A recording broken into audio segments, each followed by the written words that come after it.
दर्शक बंधु आज आपण माने तोरी पाई तो पाई सीरियल देखिबा पाई पाइबे जेजेमा आज सब प्रमाण पाई सारिबा परे मध्य चिकी को डुप्लिकेट श्रिया बोली भाबुछंती। हाँ दर्शक बंधु आज एपिसोड रे आपण माने देखिबा पाई पाइबे। हाँ दर्शक बंधु आज एपिसोड रे आपण माने देखिबा को पाइबे जे जन्माष्टमी रे राम और चिकी राधा कृष्ण को सम्मुख रे तांका मनर कथा कहूथबे। चिकी कहिबो प्रभु कृष्ण तम कृपा एमिति आम ऊपर रखि थाओ, आम भितरे थिबा भल पाइबा जेमिति सरी न जाऊ प्रभु।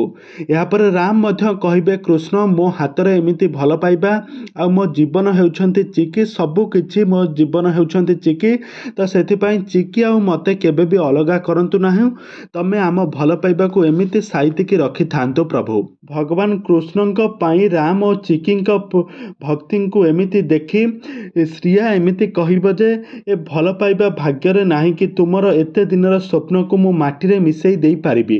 आ तापरे सेठारे थिबा स्त्री लोक माने मध्य कथा होथबे जे सतरे एमान को देखिले केही भी कहिबनी जे तो ये तो जानकीर झियो नुह बोली, ता मुह परी पूरा देखा जाउछि। आ तापरे जेजेमा कहिबे आपण माने ए अनाथ झियो को मो झियोर जानकी झियो बोली केबे भी कहंतु नाहु, केउठी जानकी आउ केउठी ए झियो। तेबे दर्शक बंधु एबे राम एबे बुझी पारिबनी जे चिकी केमिति जेजेमांक सामने निजर प्रमाण देबो आ से केमिति प्रकृत श्रिया बोली जेजेमा ताको ग्रहण करिवे। आपण मानकर मतामत निहाती भाबे कमेंट बॉक्स रे कमेंट करंतु।